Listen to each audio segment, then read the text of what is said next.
You woke up this morning, you got dressed, you checked your phone, you called it reality. But what if you're still inside a dream? Not the one behind closed eyes, but a waking dream. A simulation made of habits, memories, routines, beliefs, so tightly scripted that you forgot it was all programmed. Because here's the truth. Awareness doesn't begin when you open your eyes. It begins when you start to question what you see. The matrix isn't built from code, it's built from assumptions. You assume this life is stable, that time is linear, that your name is who you are, that the voice in your head is you. But what if all of that is the dream? Not a mistake, but a test, not to survive it, but to wake up inside it. And that's where consciousness begins, not at birth, not in school, not in information, but in the moment you ask, who am I really? And what part of me is watching all this?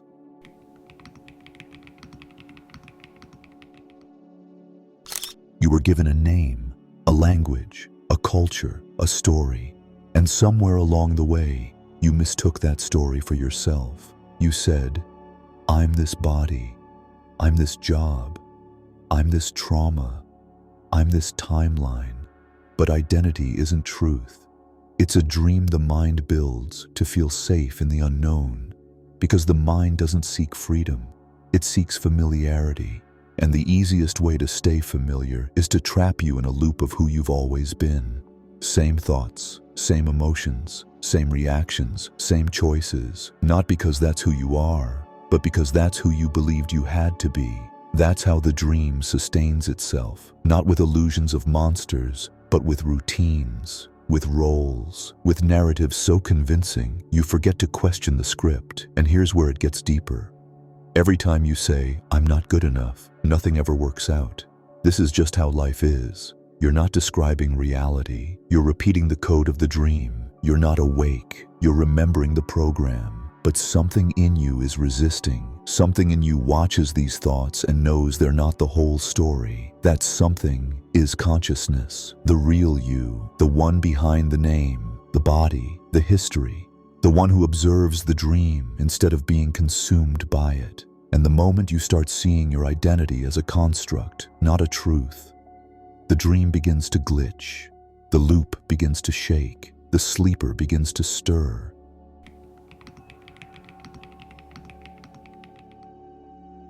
Waking up doesn't feel like enlightenment. It doesn't feel like fireworks or angels or bliss. It feels like discomfort. You look around and nothing makes sense anymore. The conversations feel empty, the goals feel borrowed, the news feels scripted, the routine feels like a cage you built yourself. You're not depressed, you're deprogramming. Your soul is rejecting the simulation. Not because something is wrong, but because something is finally right. And here's how you know. You question things you used to accept. You feel more in silence than in noise. You crave truth more than comfort. You notice your reactions before they take over. You feel a quiet pull towards something you can't name, but know is real. These are the glitches, the flickers, the small tears in the veil. It's not the dream falling apart. It's you stepping out of it. And this phase is fragile. Your old self wants to pull you back. Be realistic. Don't overthink it. Just go back to normal. But you can't. Because once you've seen the dream for what it is, you can't unsee it. You can only choose, go back to sleep, or walk into the unknown, fully awake. And if you're here right now, reading this, you've already made your choice. The only question is, how far are you willing to go beyond the illusion? Subscribe and hit the bell, because the dream doesn't want you to leave, but your soul is already walking out the door.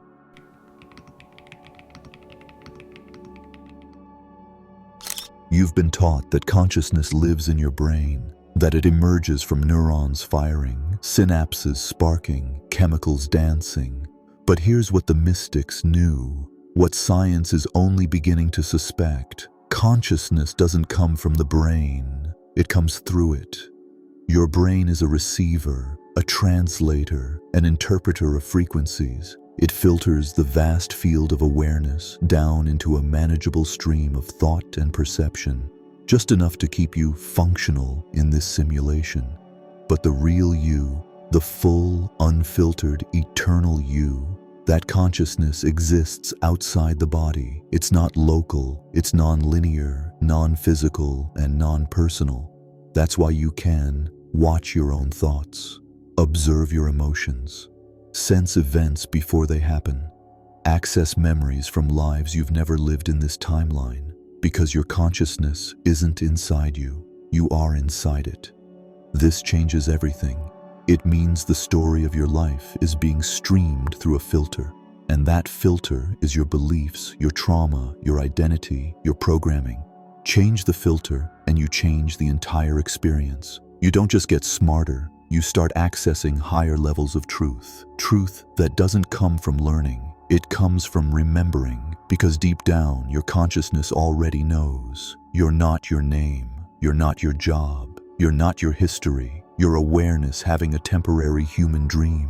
And the more you detach from the noise of the mind, the more you reconnect to the vastness of what you really are. Not a character, not even the player, but the field that holds the game itself. That's why deep meditation feels like silence, because it's not empty, it's limitless awareness with no mask on. And that's the place you're returning to now, not by force, but by remembering.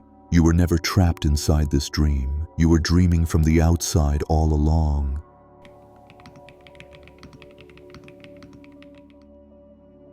Nobody warns you about the loneliness, the emptiness that creeps in when you start to see through the dream. Not the surface loneliness, but the kind that says, I can't go back, but no one around me is coming forward either.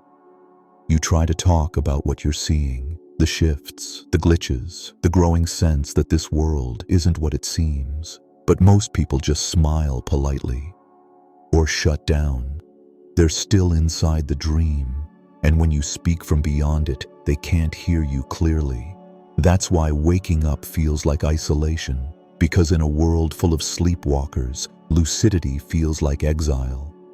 But don't mistake that silence for being lost. It's actually the first sign that you've crossed the veil. Here's why. When you start waking up, you begin to vibrate differently. Your field no longer matches the patterns, the noise, the roles. You shed identities. You detach from drama. You crave depth over distraction.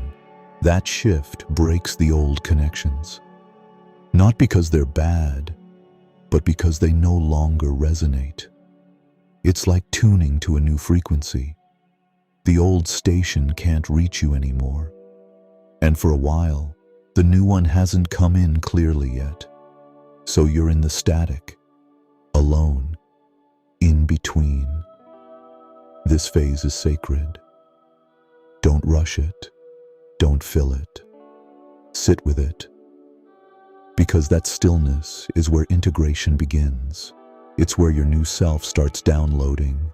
Not the mask, not the role, the real one. And then something beautiful happens. You begin to attract others who speak the language you've only ever whispered in your dreams. You find people who don't just hear you, they feel you.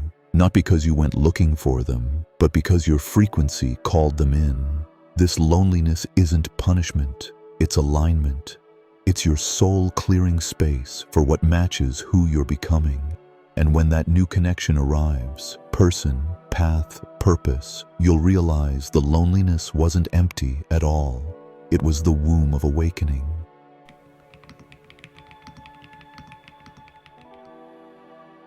Waking up is only the beginning. The real challenge begins when you have to live inside the dream, consciously.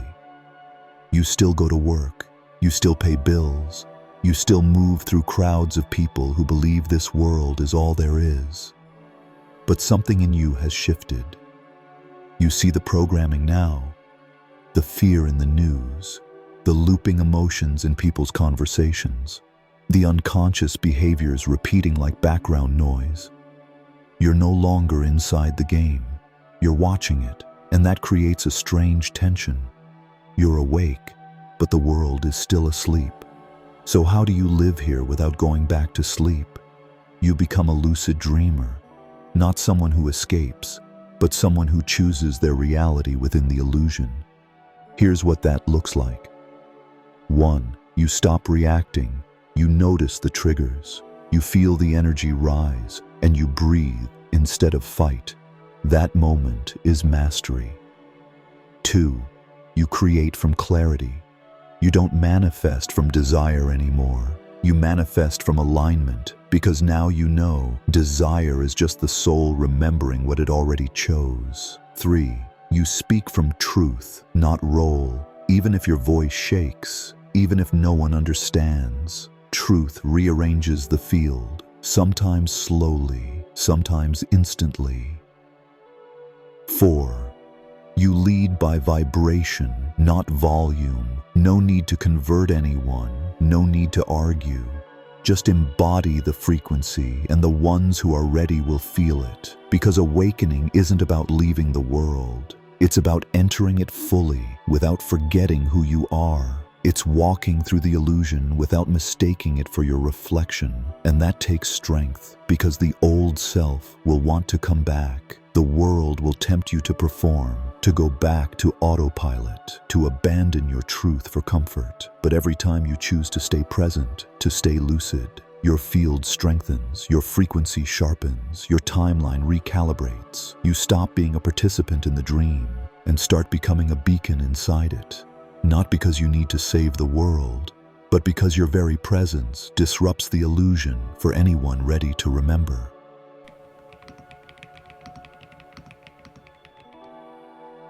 You didn't come here to escape the dream. You came to enter it fully, forget who you were, and then slowly, deliberately remember. That was the point. Before this life, your soul was aware, limitless, unbound, whole. It existed in the field of pure intelligence. But that state, as beautiful as it is, lacks one thing: contrast. Without limitation, there is no choice. Without forgetting, there is no meaning in remembering. Without darkness, there's no evolution of light. So your soul chose to fall asleep, not as a punishment, but as a sacred contract, to descend into form, to wrap itself in ego, fear, distraction, illusion, and then wake up inside it all. Not instantly, not easily, but authentically, because nothing is more powerful than remembering truth after walking through the lie. That's what this life is, an initiatory dream, a living labyrinth, a perfectly designed illusion meant to shake you, break you, rebuild you, until you remember, I'm not the dream, I'm the dreamer. That remembrance doesn't make the world disappear. It makes it vibrate differently. You start noticing that every person who challenges you is a character your soul cast to activate growth. That every failure was a course correction. That every heartbreak was a portal. You stop needing control. You start seeking clarity. You stop chasing validation. You start embodying truth. Because the dream isn't here to trap you. It's here to teach you how to wake up without leaving the game. And the more you live from that awareness, the more your life becomes something rare. Not survival, not success, but synchronicity. A dance between soul and self. A co-creation between you and source, where even the pain has purpose, even the confusion carries guidance, and every breath is another step out of amnesia and back into mastery.